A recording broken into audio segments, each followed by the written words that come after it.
Pipitas muna tayo ng kunti pang ulam. Puro laman ng tiyan ko ano.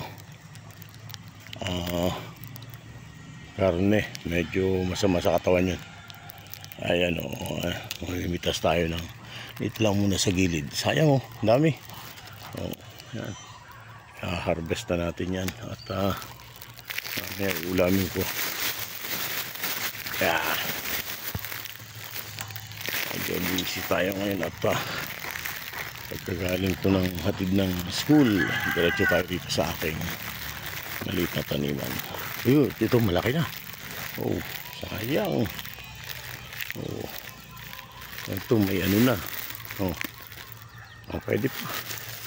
May sumasayang. Bukanin na. Diba?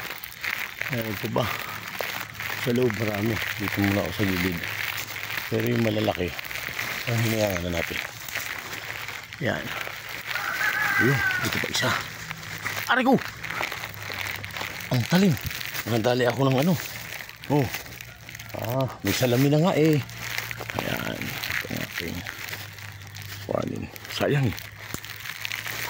Ito nga, palalaking ko pa yun. Okay. Bye.